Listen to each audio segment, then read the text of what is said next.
Assalamualaikum warahmatullahi wabarakatuh. Perkenalkan, kami dari kelompok 1. Di sini kami akan menjelaskan mengenai manajemen pemasaran agribisnis yang di mana terdapat 4 poin utama yang akan kita bahas. Yang pertama ada pemasaran dan manajemen pemasaran. Yang kedua ada karakteristik produk pertanian. Yang ketiga ada margin dan saluran pemasaran. Dan yang terakhir ada supply chain management atau SCM. Baik, kita mulai dari poin pertama yaitu pemasaran dan manajemen pemasaran yang akan dimulai dari saya terlebih dahulu. Menurut saya untuk konsep manajemen pemasaran ini terbagi di banyak hal. Yang pertama itu ada tentang pemasaran input untuk produksi seperti alat-alatnya, dan untuk on farm-nya, dan yang kedua itu ada yang mengenai off farm tentang pemasaran produksi hasil produksinya, yang ketiga itu ada apa ya, mungkin ada pemasaran terjadinya dari hasil produksi itu ada proses agroindustri yang menghasilkan perbedaan banyak jenis hasil yang diolah sehingga menghasilkan banyak jenis yang itu bisa meningkatkan nilai tambah atau disebut juga agroindustri.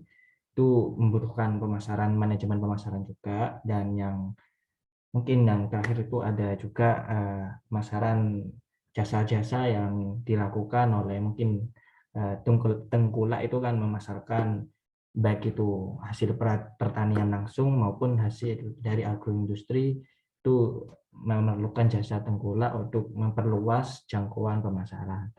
Ya mungkin itu saja pendapat dari saya mengenai konsep manajemen pemasaran. Mungkin untuk penjelasan lebih lanjutnya atau yang lainnya akan dijelaskan oleh teman saya yaitu Wanda Hamidah. Saya persilahkan. Baik, terima kasih. Saya izin menjelaskan terkait pemaparan argumentasi yang sudah disampaikan oleh Ekik tadi, di mana menurut saya pribadi pemasaran agribisnis di sini selain dari keempat fungsi seperti input dan alat pertanian, lalu produk pertanian, lalu ada produk agroindustri dan jasa-jasa pendukung agribisnis yang sudah disebutkan oleh Ekik tadi, terdapat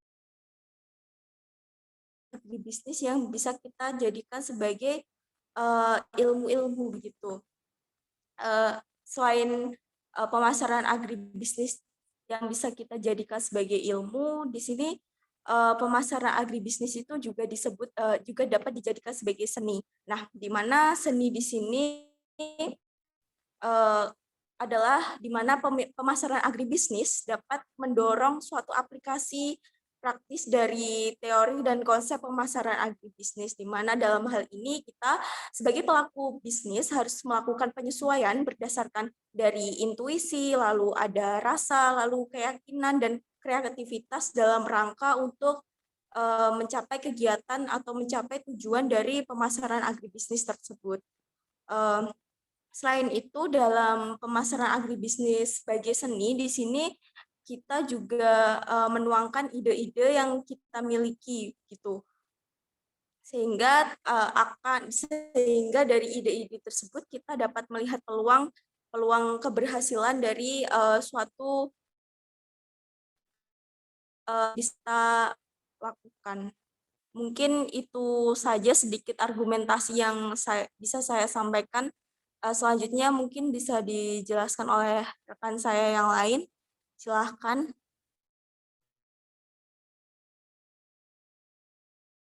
Baik, selanjutnya saya akan menyampaikan argumentasi saya tentang pemasaran dan manajemen pemasaran. Nah, pemasaran sendiri adalah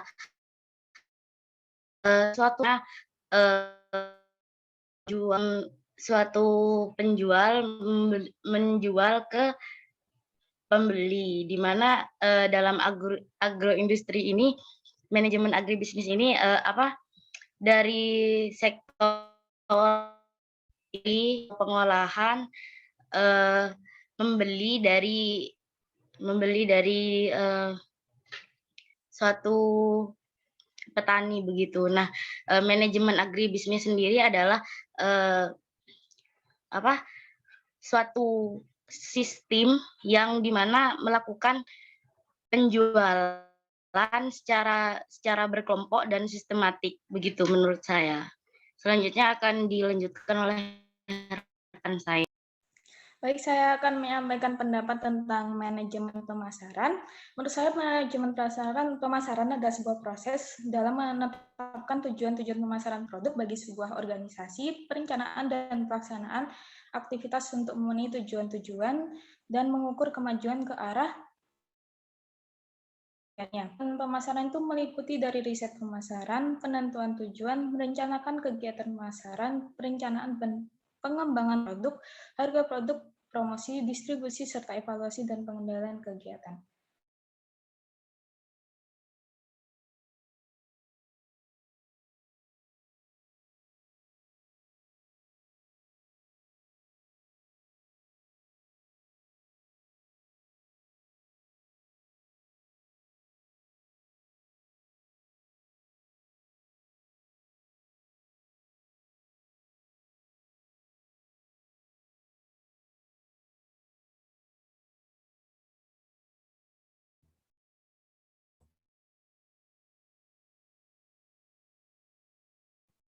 Ya baik, pada sesi ini kita berpindah pada pembahasan yang kedua, yaitu mengenai karakteristik manajemen pemasaran. Di mana yang pertama saya yang menjelaskan pertama kalinya, yaitu mengenai karakteristik produk pertanian ini, salah satunya itu dengan cara memilih atau mengusahakan bagaimana caranya produk pertanian yang kita eh, lakukan ini, yang kita produksi ini harus bertahan lama, karena gimana pemasaran itu tidak selalu langsung habis, nyatanya banyak sisa-sisa ataupun bahan-bahan produksi yang belum laku terjual, sehingga jika bahan produksi tersebut tidak tahan lama, maka akan menimbulkan kerugian bagi agroindustri itu sendiri. Nah, dan juga sifat produksi pertanian itu juga biasanya musiman. Nah, dengan ini diharapkannya karena pertanian itu bersifat musiman, ada ide inovatif yang bisa memanfaatkan hasil produksi tersebut bisa digunakan pada kapan saja. Di contoh di diversifikasi itu mengolah hasil produksi menjadi bahan-bahan yang atau makanan yang bisa tahan lama, sehingga tidak mengalami kerugian pada produsen. Dan untuk ketersediaan bahan produksi juga harus dimanajemen sebaik mungkin agar bisa menyesuaikan permintaan dan penawaran yang terjadi pada pasar, sehingga tidak kekurangan bahan baku maupun terjadi kelebihan, sehingga yang dimana keduanya akan bisa menjadikan kerugian bagi agroindustri itu sendiri. Mungkin itu ya salah satu bagian dari mengenai karakteristik manajemen pemasaran yang saya jelaskan. Mungkin selanjutnya dari Wanda Hamida, saya persilahkan. Ya, baik, terima kasih. Di sini saya akan melanjutkan terkait pemaparan argumentasi saya.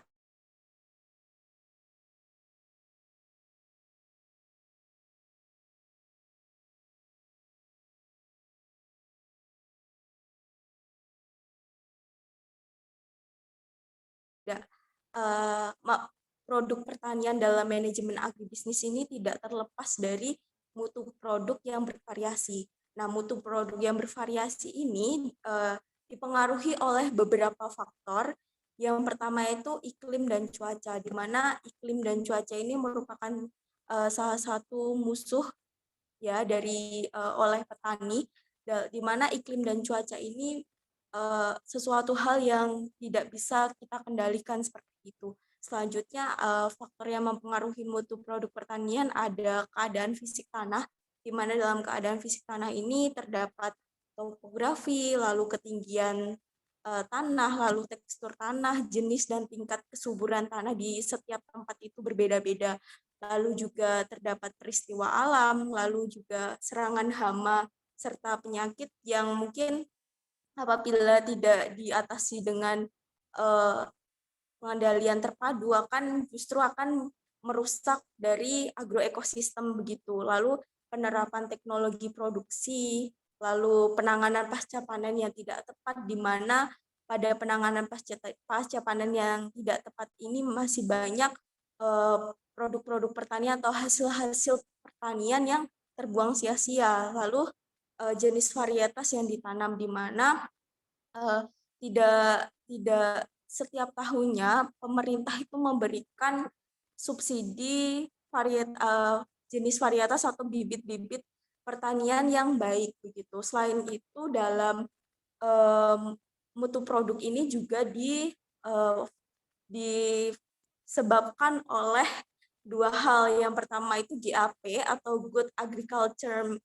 Practice, dan yang kedua itu GHP atau Good Handling Practice, di mana pada GAP ini sendiri merupakan panduan mengenai bagaimana cara budidaya yang baik, lalu yang benar dan yang ramah lingkungan agar produk pertanian yang dihasilkan itu aman dikonsumsi oleh konsumen. Selanjutnya untuk Good Handling Practice atau GHP di sini merupakan pedoman yang dapat kita sebagai pelaku bisnis dan petani lakukan dalam melaksanakan pasca panen secara baik, sehingga kehilangan dan kerusakan hasil dapat kita minimalkan agar dapat mencapai suatu mutu produk yang kita tuju begitu. Mungkin itu saja yang dapat saya sampaikan. Selanjutnya akan dilanjutkan oleh rekan saya. Dipersilahkan. Iya, sebelumnya saya sependapat ya dengan rekan-rekan saya sebelumnya, dengan Eki dan Wanda Hamidah. Nah, berhubung dengan penjelasan dari mereka kan menjelaskan bahwa produk pertanian itu mudah rusak dan kualitasnya itu berbeda-beda, dan cara penanamannya pun juga setiap daerah tuh berbeda-beda tergantung dengan varietas atau jenis dari tanaman tersebut. Nah, dengan karakteristik produk pertanian yang seperti itu, hal yang harus kita lakukan adalah manage atau mencari solusi agar produk pertanian itu dapat ada setiap tahunnya atau setiap harinya, karena jika kita memasuki suatu proses agroindustri, itu bahan pokok atau produk pertanian yang diinginkan itu harus ada setiap hari. Nah, caranya itu mungkin dengan cara menanam di suatu rumah kaca yang dimana di situ dapat dilakukan pemantauan baik suhu, udara, kandungan tanah dan lain sebagainya. Nah, untuk hasil panen yang mudah rusak itu mungkin bisa dilakukan dengan cara membuat suatu produk seperti mengeringkan hasil atau sebagainya. Menurut saya begitu. Saya lanjutkan ke saya setuju dengan pendapat rekan-rekan saya sebelumnya. Menurut pendapat saya, karakteristik dari produk pertanian itu berbeda dengan produk non pertanian, di mana dari produk pertanian sendiri karakteristiknya berupa bahan mentah atau bahan baku yang membutuhkan ruangan yang banyak serta mudah rusak atau busuk. Kualitas dari produk pertanian itu lebih beragam dan bersifat musiman. Oleh karena itu, produk dari pertanian sendiri itu memiliki karakteristik yang khas, sehingga dalam kegiatan pemasarannya diperlukan penanganan khusus agar produk dalam pertanian tetap terjaga hingga sampai ke konsumen akhir. Selanjutnya akan disampaikan pendapat tentang saluran pemasaran oleh rekan saya. Terima kasih. Ya, baik. Saya akan menjelaskan mengenai saluran pemasaran. Saluran pemasaran itu sendiri itu kan banyak masalah yang timbul akibat dari saluran pemasaran. Salah satu penyebabnya itu setelah dianalisis ternyata saluran pemasaran yang terjadi antara petani dengan konsumen itu sangat panjang, sehingga menimbulkan komisi-komisi yang digunakan oleh pihak-pihak yang tidak diinginkan, sehingga melonjaknya nilai harga hasil pertanian, namun pada petani sangat turun harga nilai harganya. Nah, itu sebuah masalah yang masih banyak terjadi pada masa ini. Mungkin salah satu seperti saluran panjang itu kan diakibatkan banyaknya makelar, banyak tengkulak yang bersalur-saluran antara dari petani sendiri hingga ke konsumen. Nah, itu mungkin ada salah satu solusi, yaitu menciptakan suatu kelompok tani yang dimana kelompok tani tersebut bisa mengelompokkan para petani agar bisa menyatukan satu tujuan saluran pemasaran, dan saluran pemasaran itu diorganisir oleh kelompok tani agar terkendali, terkoordinasi, dan terawasi bagaimana naik turunnya harga pada pasar, dan bisa memperpendek saluran pemasaran ini, sehingga tidak terjadinya harga yang melonjak di pasar dan juga tidak terjadinya harga yang sangat kecil pada petani, sehingga bisa memakmurkan pada dua belah pihak, yaitu petani dan juga konsumen, dan tidak ada yang dirasa dirugikan. Mungkin itu saja pendapat dari saya mengenai saluran pemasaran. Mungkin selanjutnya saya dijelaskan oleh Wanda Haminda. Saya persilahkan. Baik, terima kasih. Saya izin melanjutkan terkait argumentasi dari Eki tadi terkait saluran pemasaran ya, di mana di dalam saluran pemasaran di sini terdapat dua jenis saluran. Yang pertama saluran panjang dan yang kedua ada saluran pemasaran pendek. Di mana dalam panjangnya suatu saluran pemasaran itu terdapat beberapa faktor yang mempengaruhi, antara lain seperti jarak antara produsen dengan konsumen, lalu untuk skala produksi, lalu cepat ataupun tidaknya produk itu mengalami suatu kerusakan atau expired atau kadaluarsa, lalu untuk posisi keuangan dari kita selalu begitu. Nah, saya dulu waktu semester 1 itu pernah bertanya kepada dosen pengantar ilmu pertanian saya mengenai apakah bagaimana saluran pemasaran yang efektif, Bapak. Lalu beliau menjawab saluran pemasaran yang efektif adalah saluran pemasaran yang pendek, di mana dalam setiap saluran pemasaran yang pendek pasti untuk pelaku usahanya itu akan mengambil laba sedikit begitu. Lalu beliau juga melanjutkan bahwa untuk saluran pemasaran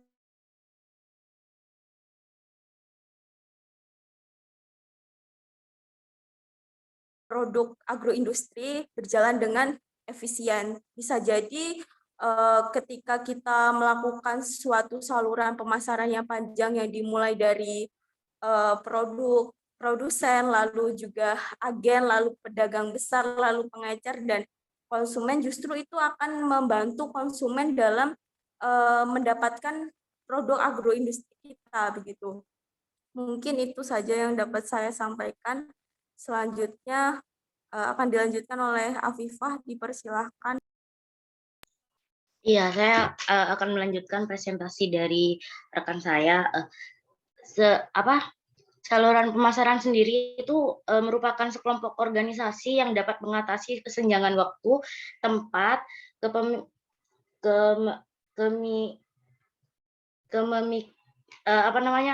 waktu, tempat, dan sehingga semua orang tuh dapat mendapatkan produk tersebut. Nah, fungsi dari saluran pemasaran itu sendiri dapat menyajikan suatu informasi ke petani maupun ke konsumen lain. Selanjutnya itu juga dapat melakukan promosi bagi petani dan negosiasi bagi petani dan konsumen itu sendiri. Nah, saluran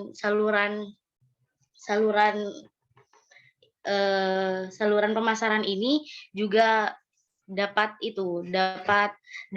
bersifat negatif maupun positif. Nah, positifnya itu kita dapat memasarkan produk pertanian kita itu secara luas dan banyak. Nah, dampak negatifnya itu jika distribusi produk pertanian itu terlalu panjang, sehingga banyak orang-orang yang melakukan mengambil keuntungan dari saluran tersebut, sehingga mengambil dari harga petani itu sangat rendah dan dijual ke konsumen akhir itu sangat tinggi, sehingga konsumen mendapatkan harga yang terlalu tinggi dan petani dapat keuntungan yang sangat rendah, sehingga pemerintah juga sudah menetapkan suatu kebijakan di mana kebijakan tersebut adalah kebijakan harga atap dan harga dasar, sehingga petani dan konsumen tidak terlalu signifikan mengambil keuntungan, bahkan pembelian seperti itu. Selanjutnya dilanjutkan oleh Hamidah. Baik, saya akan melanjutkan pendapat dari rekan saya, di mana saluran pemasaran itu merupakan sebuah kegiatan untuk mengalihkan kepemilikan dari barang dari produsen ke konsumen, atau yang biasa disebut dengan distribusi. Saluran pemasaran juga berguna untuk manajemen dan sangat penting untuk menciptakan sebuah strategi pemasaran yang efektif. Salah satu dari beberapa jenis dalam saluran pemasaran yaitu pabrikan langsung ke pelanggan atau pabrikan langsung ke pengecer, lalu disalurkan lagi ke konsumen, dan pabrikan disalurkan kepada agen, dan disalurkan lagi kepada pedagang besar, dan disalurkan kepada pengecer, dan yang terakhir disalurkan kepada pelanggan.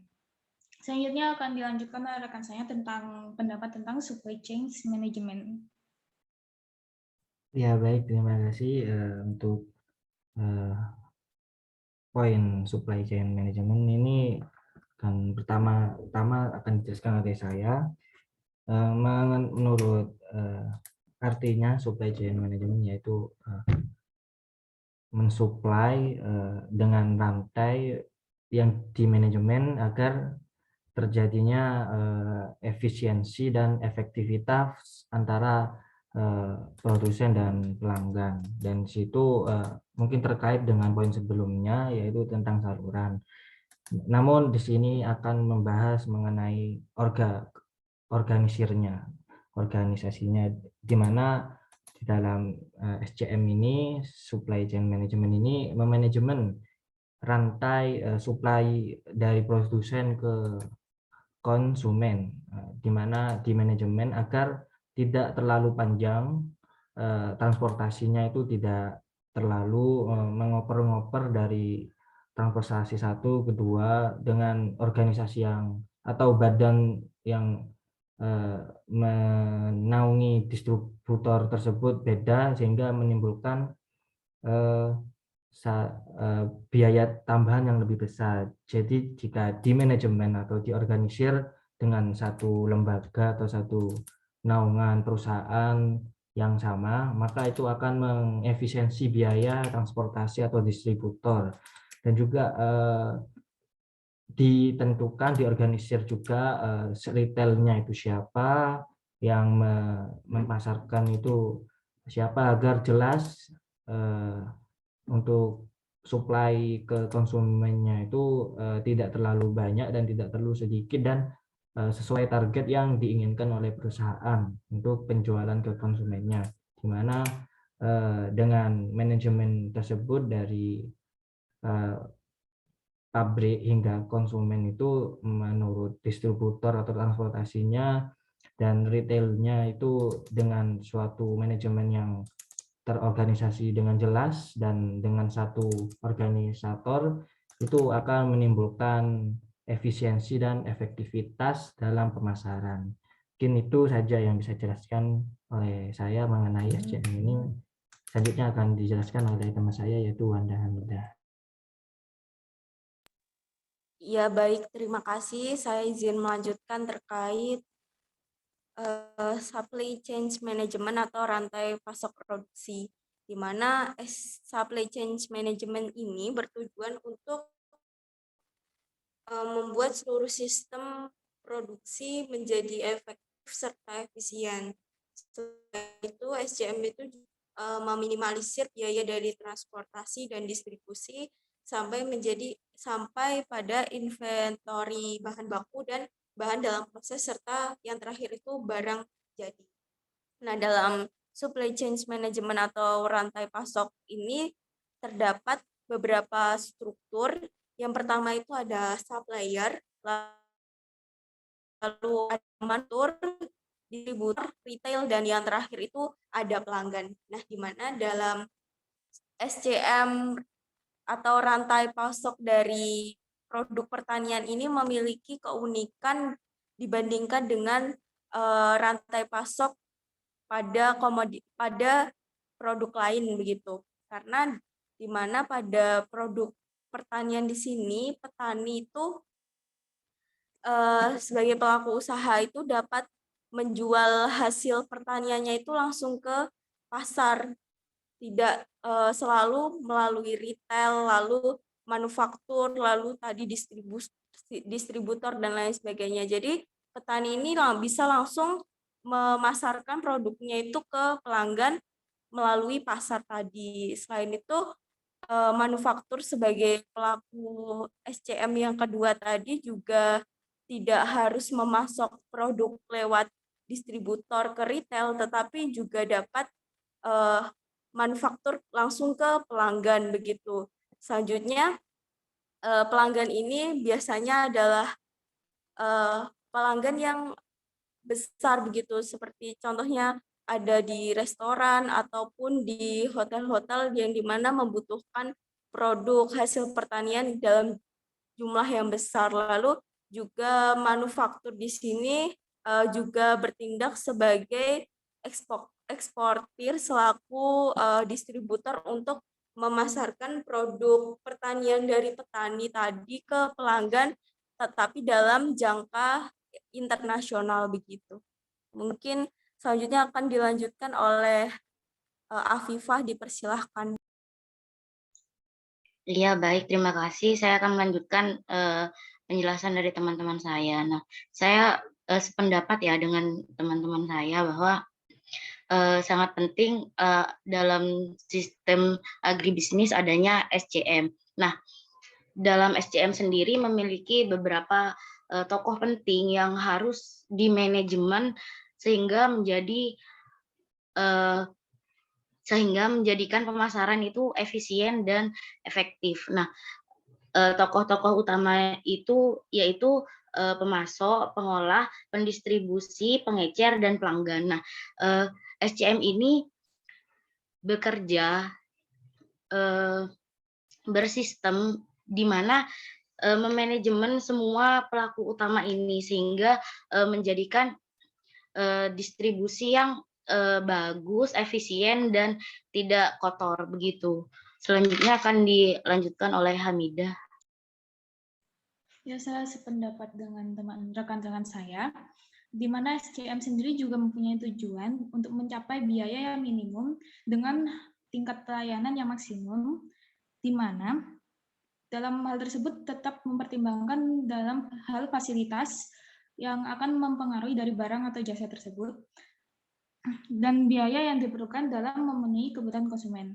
Selain itu, tujuan dari SCM sendiri yaitu dalam memenuhi kebutuhan konsumen dan menghasilkan sebuah keuntungan yang besar dan bisa memenangkan persaingan pasar. di mana untuk bisa memenangkan persaingan pasar, maka SCM harus mampu menyediakan sebuah barang atau jasa yang murah, serta namun berkualitas. Selanjutnya adalah tujuan dari SCM sendiri yaitu untuk memaksimalkan dari nilai keseluruhan yang dihasilkan dan memenuhi kebutuhan atau permintaan customer serta meminimumkan biaya secara keseluruhan seperti biaya pemasaran, penyimpanan, dan transportasi. Sekian dari pendapat yang kami sampaikan. Ya, baik. Mungkin ini penjelasan dari beberapa konsep pemasaran, karakteristik pemasaran, saluran pemasaran, hingga supply chain management dari kelompok 1. Mungkin ini saja yang bisa kami jelaskan, kurang lebihnya kami mohon maaf. Terima kasih telah menonton tayangan kami, semoga bermanfaat bagi kalian semua. Terima kasih. Wassalamualaikum warahmatullahi wabarakatuh. Salam dari Binjai.